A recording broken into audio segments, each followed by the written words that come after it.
Let's take you to the Eastern Cape now. The Dikidikini village is one of several villages in the Eastern Cape where locals risk their lives to cross a river to get to the shops or the nearest town. Unlike other villagers who build makeshift bridges, the people of Dikidikini use a 200-liter drum to cross the Mzintlava River. Now, the video taken by a villager, that's the video you're seeing on your screen right now, recently trended on social media, causing an uproar from many South Africans. Let's get an update now from our reporter, Sipha Kema, who joins us from the town of Ntabankulu. That's the administrative authority in that municipality. Sipha, good morning to you. We have been showing viewers that particular video of villagers crossing the river in not only a degrading fashion, but also very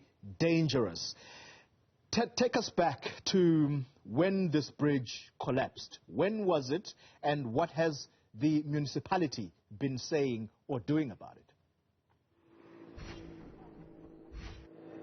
Well, I mean, indeed, Xoli, as you've mentioned, that this is the reality for many of the Eastern Cape residents, most in particular those from different villages. But today we are in Ntabankulu, which is a town, a small rural town under the Ntabankulu local municipality, and that is the municipality that Dikidikini village serves under as well.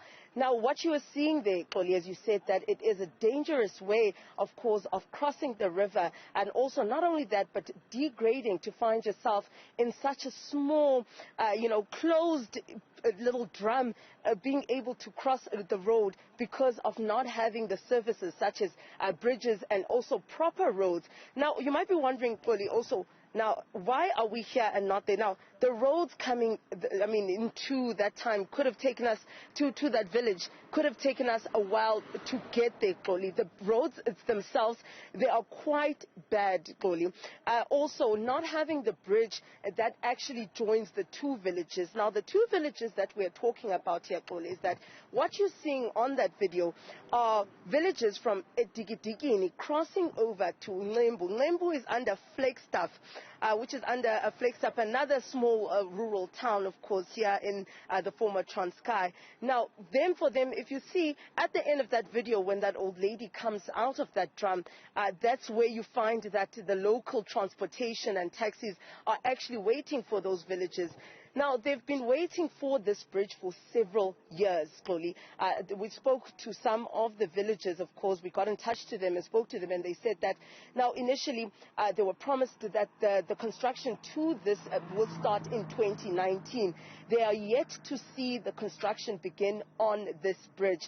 When the community leaders and some of the community members then, approached the local municipality, asking them what had happened regarding this bridge, they then said that the bridge requires 12 million rands in budget, but currently they only have 6 million rands, so that they promised them that they will start building actually in this month, March of 2022.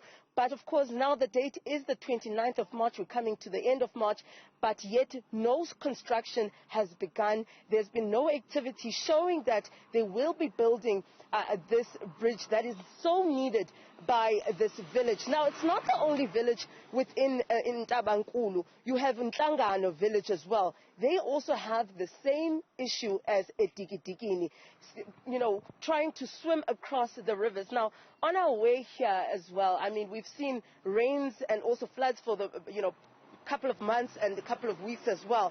So some of these rivers, the rivers are actually quite high, and the rivers are actually flowing, and the current is actually quite strong. So you can just imagine, Xoli, in order for you to get to the shops, this is how you have to first get across before you can even make your way to the shops and out of your village, which is a big concern for most of this village, which is exactly why in 2019, just before elections in May, the village of Nhlangano actually had a protest shutting down Ntabankulu local municipality and Ntabankulu, the town that we are in now, to say that they feel as though they have been forgotten by the governing party, not bringing the services to the people, yet expecting them to vote. Now, fast forward to 2022, these villages are still experiencing the same issues and same challenges. And I mean, these are villages that we've seen and heard of young children drowning trying to get across the riverbanks to make their way to the neighboring villages to get to school. Now, Goli, we're going to make our way to the riverbanks where we will be met by the gentlemen who have actually started a business crossing these villages across the Mzintlava River from Dikidikini to Lembu village, and to see exactly how that happens. How do they put the people inside those drums and how they are able to move them across this river while ensuring their safety?